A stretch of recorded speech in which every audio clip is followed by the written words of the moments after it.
आज मैं आपका प्रवचन सुन रहा था, मैं आया तो मैं आपके प्रवचन सुनता रहता हूँ, बहुत अच्छा लगता है और उससे मुझे बड़ा इंस्पिरेशन भी मिलता है। आज लेकिन सर मेरा कुछ पता नहीं, सौभाग्य था दुर्भाग्य था, आज आपने 1 घंटा नरक पे ही बोला। तो मैं बैठा हुआ था तो मैं सोच रहा था कि आज मेरा कौन सा दिन था कि मैं आया और महाराज जी नरक पे ही बोल रहे हैं। असल बात क्या है कि क्रम चल रहा है। अभी कल तक चला था अन्य लोगों का नीचे के, और फिर परसों चला था ऊपर के लोगों का, और आज प्रश्न हुआ नर्क का। तो नर्क का चल रहा था, अब उसे दुर्भाग्य न समझ के अपने को ये देखना है कि हम में वो आचरण तो नहीं जिससे नर्क जाते हैं। तो एक उसी में एक सवाल मेरे मन में आ गया था, वहीं बैठे बैठे आया था। महाराज जी अगर आपकी आज्ञा हो तो पूछूं मैं। सवाल ये था कि आप ये कहते हो कि जैसे किसी ने कहा कि मुझे कष्ट है, तो आप कहते हो कि ये पूर्व जन्म के कारण है, आप इस जन्म में अपना नाम जपिए तो ठीक हो जाएगा, यही होता है मूल, मैंने जो सुना है।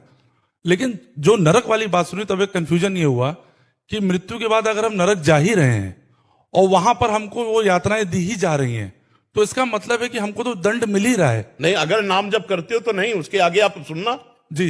अगर आज का सुना है, अगर आप कल कृपा करके रुको, तो परीक्षित जी यही प्रश्न करते हैं कि किसी न किसी व्यक्ति से शुभ और अशुभ कर्म बनी जाता है परमहंस जी से, तो क्या सबको नरक जाना पड़ता है? तो उनका नहीं, जो यहां अपने कर्म का प्रायश्चित कर लेता है, जैसे हम कहते हैं कि नाम जप करो, जैसे कोई कहता है हमसे बहुत पाप हो गए, अब मुझे बचा लो, तो हम कहते हैं भगवान की शरण में आओ और नाम जप करो, ये सब नष्ट हो जाएगा। इस बात पर विश्वास करो कि जैसे हम उदाहरण में देते हैं कि वकील और जज, वकालत में पक्का दोषी माना गया और जज ने उसे फांसी की सजा दे दी, लेकिन एक पॉइंट है, वो राष्ट्रपति के द्वारा अपने को माफ करवा सकता है अगर राष्ट्रपति माफ करे। तो इसीलिए श्री भगवान कहते हैं सर्वधर्मान परित्यज्य मामेकम शरणम व्रज अहम त्वाम सर्व पापेभ्यो मोक्षयिष्यामि मा शुचा। ये बातें सुनने को भी उसी को मिलेंगी जो थोड़ा कहीं ना कहीं सात्विक होगा और थोड़ा कहीं ना कहीं भागवतिक होगा। अगर वो ये स्वीकार कर ले कि हे भगवान मेरे से बहुत सी गलती हो गई और नाम जप करे, तो निश्चित वो नरक नहीं जाएगा, भगवान को प्राप्त होगा। ऐसा नहीं कि अब हमें जब नरक की सजा मिलनी तो मैं भजन क्यों करूं, नहीं, ये भजन उसका ये है कि शास्त्र की बात को थोड़ा लंबा सुने।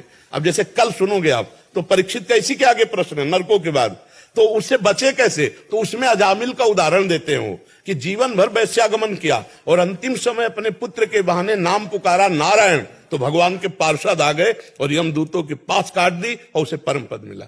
आप समझ पा रहे? तो महाराज जी तब तो एक चीज तो ठीक होगी, कम से कम अगला सवाल जो मैंने आपसे पूछा वो परीक्षित जी का भी अगला सवाल था जी। तो एक संयोग चलो मैं सही ट्रैक पे हूँ। हाँ बिल्कुल, परीक्षित जी का सवाल पूछ रहा हूं तो सही ट्रैक पे हूँ। अच्छा, परीक्षित का मतलब समझते हो? वो चक्रवर्ती राजा हैं, वो प्रजा के कोई भी संशय को वो अपने में लाकर पूछ रहे कि आगे आप परमहंस बोल रहे हो, आगे कोई प्रजा हमारी प्रश्न करे तो हम उस प्रश्न को पहले करके आप जैसे महापुरुष से उत्तर निकलवा लेते हैं।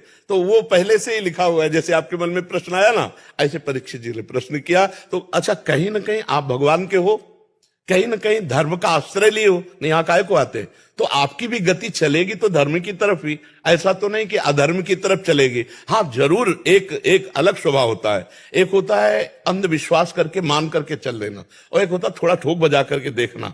तो वो थोड़ा बुद्धि प्रदान होता है और वो थोड़ा हृदय प्रदान होता है। बस दिन है तो दिन है, रात है तो रात है, ये होती पूर्ण शरणागति।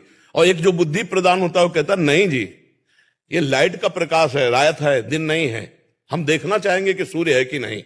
और एक होता है कि भगवान आपने कह दिया, उसे शरणागति कहते हैं। शायद अभी बुद्धि के हिसाब से थोड़ा ज्यादा चल रहा हूँ, हो सकता है कि वो शरणा वाली आ जाओगे।